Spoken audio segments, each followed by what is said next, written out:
tarde, tudo bem, pessoal? Vamos começar mais uma live, a nossa prosa franca, todas as terças-feiras. Mas antes, vou falar aqui do livro Como Falar em Público com Eficiência, sobre técnicas de oratória.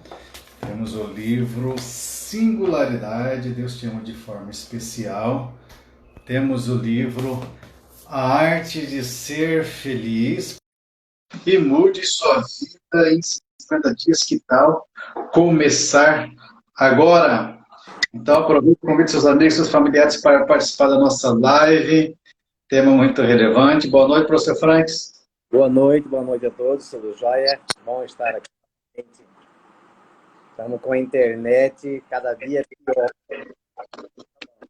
Está me ouvindo bem ou está oscilando? Estou ouvindo, beleza.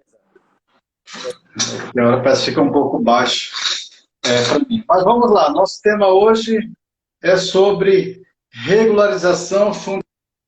Já começa aí perguntando qual a importância, o que é e qual a importância da regularização fundiária, professor Franks. Vamos lá, pessoal, beleza? Boa tarde, quase que boa noite, né? Hoje, nossa introdução, eu vou até falar de algo fora da nossa... né? Vamos falar um pouquinho sobre a super terça nos Estados Unidos. Tendo lá a super terça, que corresponde aí à terça-feira de eleições norte-americanas, e como diz a gurizada, o bicho tá pegando, né? Tá ficando extremamente e difícil prever quem será o próximo presidente, John Biden, né? Ou Donald Trump será o próximo presidente americano. E isso, né, tem causado aí, tomado conta da mídia internacional. No mundo todo só se fala nisso nesta terça-feira, né? Isso é muito interessante.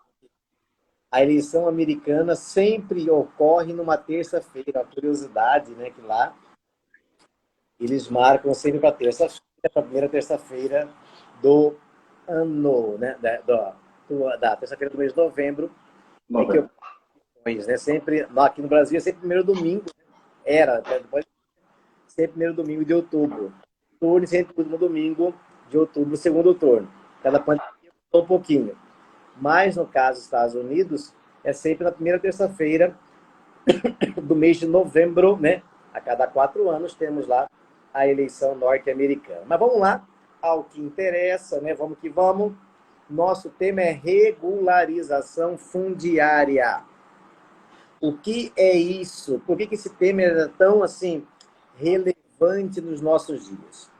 Bem, nós temos que dar um contexto histórico para entendermos essa situação a nível tanto nacional como a nível regional, a nível de...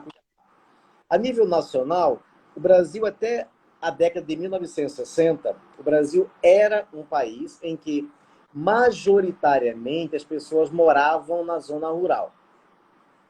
Nos anos 70, nós temos já a população urbana ultrapassando a população rural. E de lá para cá, cada vez mais o percentual vai aumentando, a população urbana em relação à população rural. Vamos lá ao que interessa. Bem, o que acontece nesse contexto histórico? Acontece que o Brasil passou por um processo muito, mas muito rápido de urbanização. A urbanização foi extremamente rápida no Brasil, ou seja, muita gente veio do campo para a cidade e incharam as cidades. E esse inchaço urbano foi sem nenhum planejamento urbano. Resultado, as cidades cresceram no Brasil sem esse planejamento. Por conta disso, surgem, então, aí os N problemas urbanos que nós já conhecemos, né? Que é o macrocefalismo urbano. O que é macrocefalismo? É o crescimento exagerado das cidades. Que cresce de forma exagerada, extrapola o crescimento urbano.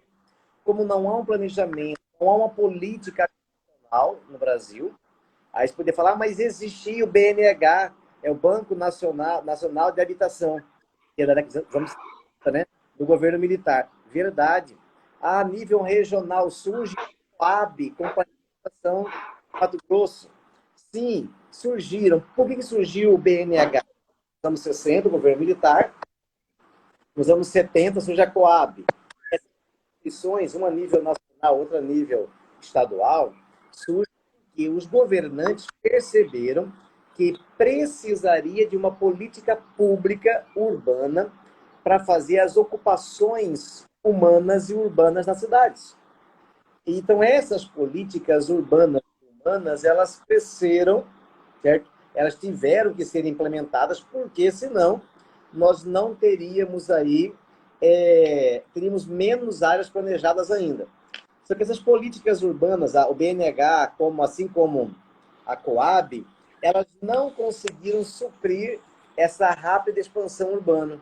Ou seja, continuou vendo muita gente para a cidade, continuou inchando muitas cidades. Esse inchaço das cidades fez com que muitos bairros periféricos. A princípio, nas bordas da cidade, e depois na parte central, nos intermedeios da cidade. Então, houve um inchaço das cidades de todos os lugares do Brasil. Isso não é uma particularidade de Cuiabá ou de Mato Grosso. É um problema nacional, que é uma política, preocupação humana das áreas urbanas. Então, resultado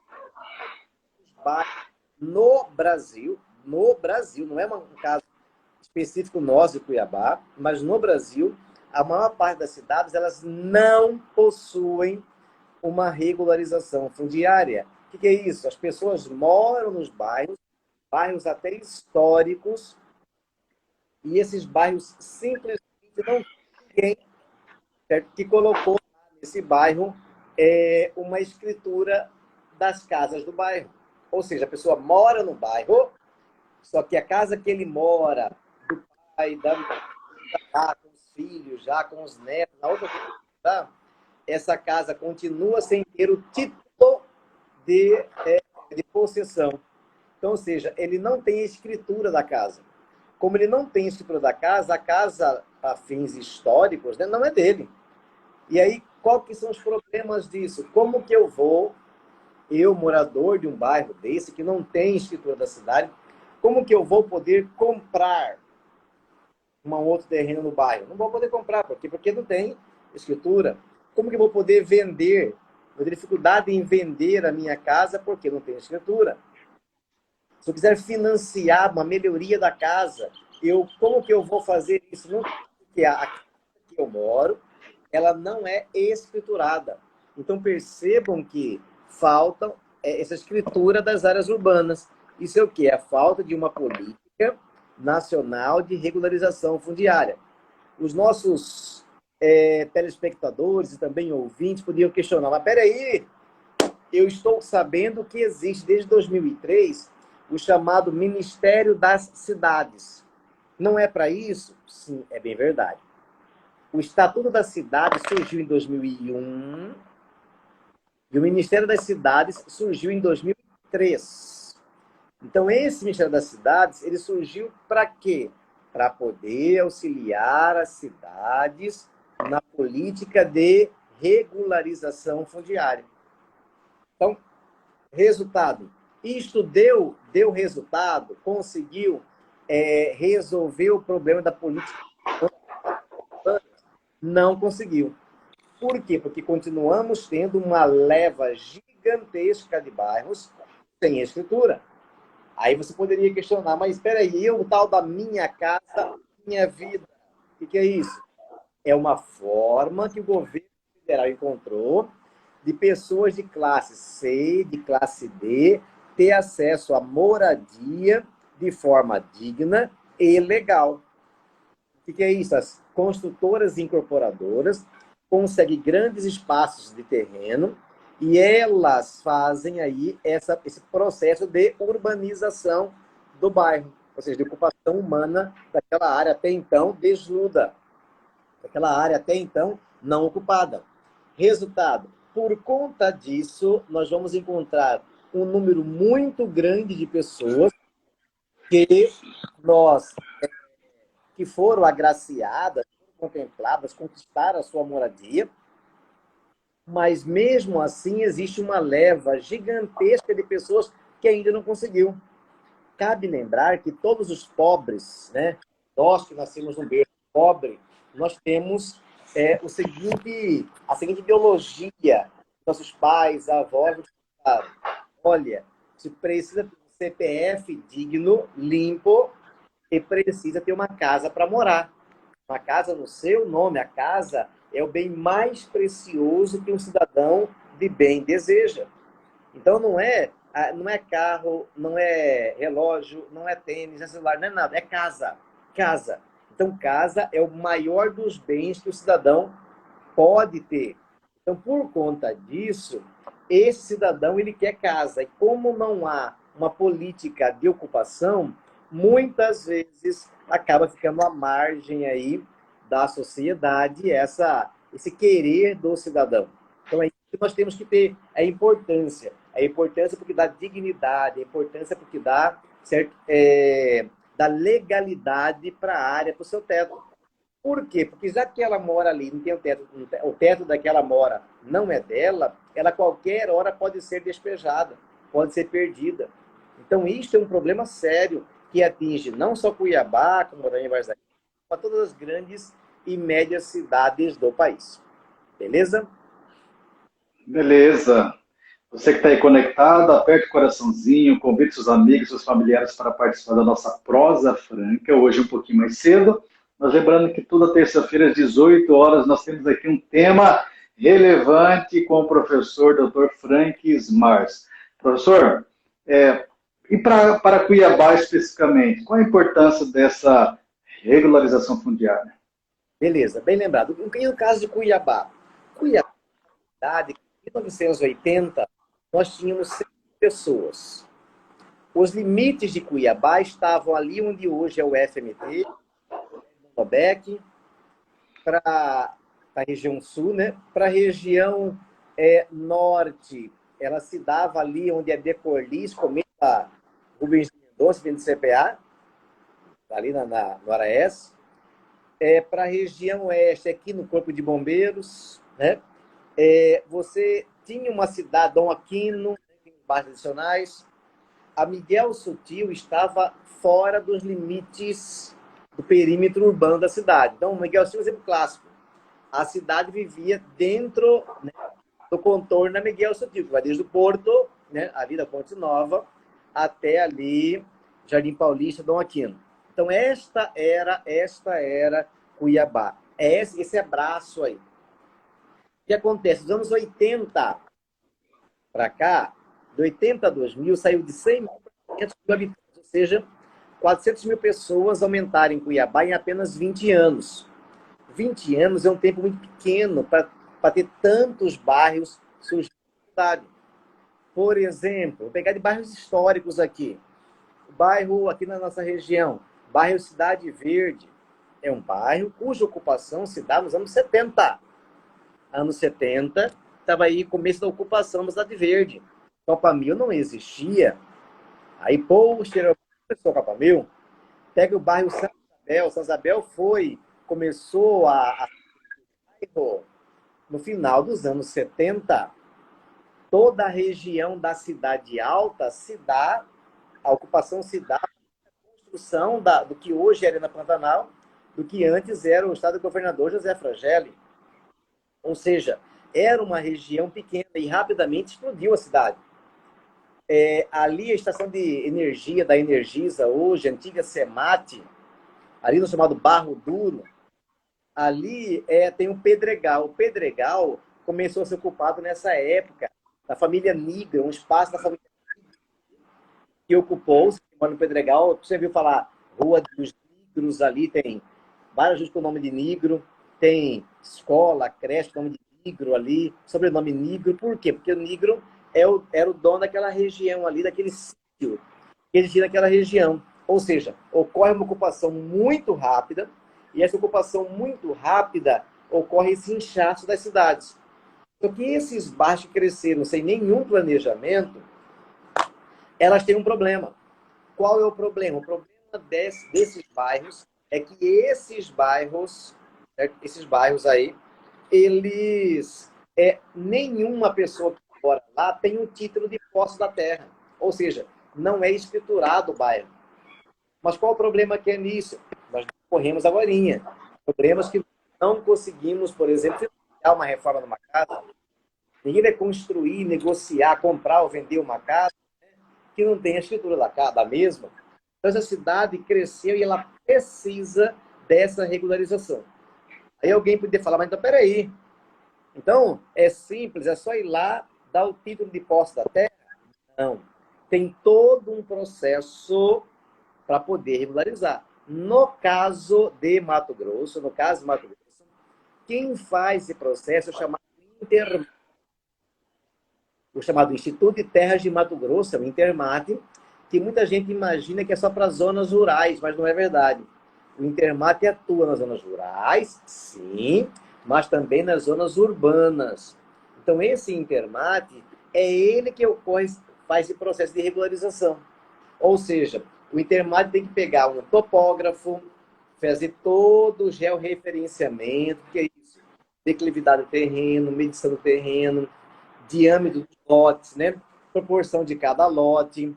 E aí sim, isso demanda tempo e recurso financeiro, claro. E aí mandar esse suporte para o governo federal. O governo, através do Ministério das Cidades, tem que acabar regularizando isso, né? E aí vai para fins de cartório, vai fazer registro e a pessoa tem esse título de posse da terra. É fácil? Não, não é fácil. Mas é possível termos, né? É necessário que tenhamos. Vou achar aqui, não consegui encontrar aqui, um título de posse de terra, mas eu não consegui achar agora, eu acabei não deixando aqui próximo, né? Mas ter o acesso à terra, ter a posse, e além da posse, ter a escritura da casa é essencial para dar dignidade para o cidadão cuiabano. Então, os bairros da cidade, a maior parte da cidade, ela não foi regularizada. Então, isto é porque vários empreendimentos particulares foram feitos. Quer ver um exemplo? Particulares ou públicos. Vou dar um exemplo clássico no Mato Grosso. O CPA. O CPA é um bairro criado pela FAB, a Companhia de Habitação de Mato Grosso, um bairro oficial por parte do governo, criado pelo governo estadual nos anos 70 e 80, e até hoje não fez essa regularização a contento. Boa parte do CPA ainda não tem esse título de posse da terra, título de ocupação da terra e de manutenção dessa terra. Então, é para termos uma noção de como que isso é precário em termos de Brasil.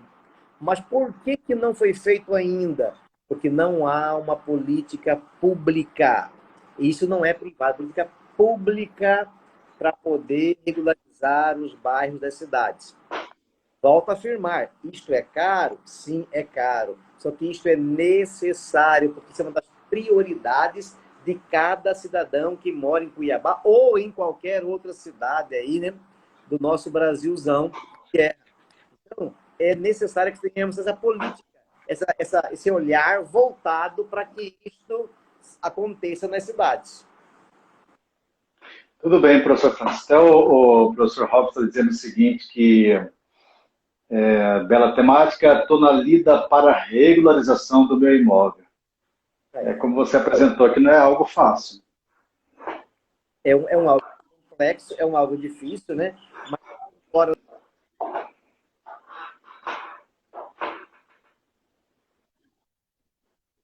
pode fazer esse processo via construtora, via incorporadora. Eu mesmo consegui comprar, adquirir um imóvel de uma empresa privada, eu estou tentando achar, né? Mas tem algum lugar aqui em casa, né? Uma empresa privada, mesmo sendo empresa privada, certo? Comprei um imóvel, né? O título da posse de uma terra, e mesmo assim está sendo difícil conseguir regularizar. Demorou 1 ano e pouco para ter o título, né? Ou seja, a escritura da casa. Então é uma coisa difícil, é caro também, é caríssimo, né? É muito caro. O valor é baseado no valor venal do terreno, tem um percentual de imposto por cartório registrado. Então é caro, mas é necessário que se faça, porque se não fizer isso, nós viveríamos numa cidade de bairros não visíveis, né? Ou seja, de bairros invisíveis. É por isso que quando vocês vão lá no IPTU, da Prefeitura de Cuiabá, fala o seguinte, olha, aqui nós temos em Cuiabá 117 municípios. Tem quase 300. Mas por quê? Porque o ritmo de monitoramento urbano ele é inferior ao nível de ocupação urbana. Mesmo os bairros planejados por empresas privadas, eles não estão sendo contados ou contabilizados na prefeitura. Resultado, temos uma cidade invisível, uma cidade que está no papel, e a outra cidade real é muito diferente. Ok. E que soluções nós teríamos, que caminhos nós teríamos para solucionar esse problema? Então, nós teremos que ter uma política de governo, e não é de deixa da governo, tá bom? Eu não estou mencionando nenhum governo de que ordem ideológica, não. Uma política de país, para começar ao processo de regularização, que vem do governo federal, a partir do governo federal, governo estadual e governo municipal. Independente de qual bandeira seja o governante, nós precisamos ter uma voltadas para esta política. Por quê? Porque aí conseguiremos reclamar um saneamento básico melhor, uma iluminação melhor, uma coleta de lixo melhor, um asfaltamento digno, ou seja, levar dignidade a cada cidadão. É isso que é necessário. Então, falta-nos uma política de Estado e não apenas deixa daquele governo. Porque não adianta falar, eu entreguei tantas casas. Tem que ser uma política, independente do prefeito que estiver, vai ter que cumprir aquela política. O governo estadual, da mesma temática, o federal também. Por quê? Porque isso não é porque é bandeira de esquerda, de centro, alto, baixo. Não, não é o caso. Tem que ser uma política do Estado brasileiro para dar dignidade para cada brasileiro que tem sua moradia. Moradia digna. Essa a grande temática que nós temos que pensar quando falamos aí, né, de regularização fundiária. Ok, então. Professor Franks, quais seriam as considerações finais aí do tema regularização fundiária? Eu quero agradecer novamente a todos que entraram nesta de noite. Tá por conta das questões da campanha mesmo, né? Tem que correr, tem que encontrar com as pessoas, trocar uma ideia com as pessoas, mas, né, temos que ficar atentos, né, ao que a cidade está gritando, né? E hoje, claro, já convidando aqui rapidinho, fazendo um convite para o pessoal que está nos vendo e ouvindo, né? Daqui a pouquinho, daqui a 55 minutos, teremos um encontro, né, com nossos convidados, para falarmos um pouquinho dos nossos projetos para a cidade de Cuiabá, lá no Hotel Fazenda Mato Grosso. Então, quem quiser passar lá, ó, sei que o trânsito está ruim, né? Mobilidade urbana Cuiabá é complicado, mas quem quiser passar lá, passa lá um pouquinho, vai nos dar um abraço lá, carinhoso, porque estamos trabalhando para termos uma cidade melhor. E, claro, a cidade melhor passa obrigatoriamente por termos uma cidade digna para cada morador, e isto passa também pela questão da moradia. Moradia, isso é essencial para cada morador. Então, um grande abraço a todos, uma boa tarde, boa noite já, né? A todos. E terça-feira que vem, não se esqueça, teremos aí a nossa live, né? Novamente na Prosa Franca, sempre às terças-feiras, beleza? Um abraço, pessoal, aí, e até agorinha para quem vai na reunião. Ok, muito obrigado, professor Franks, por mais uma vez participar conosco aqui da Prosa Franca, por contribuir, disseminar o conhecimento, e a você que curtiu, comentou, compartilhou com as pessoas. Que bom que você participou dessa live, e até próximo. Vale lembrar que sempre fica gravado aqui no IGTV e também no meu canal do YouTube, e que você possa assistir novamente e compartilhar com as pessoas que têm interesse sobre o tema. Um abraço e até a próxima. Um abraço a todos aí, até mais.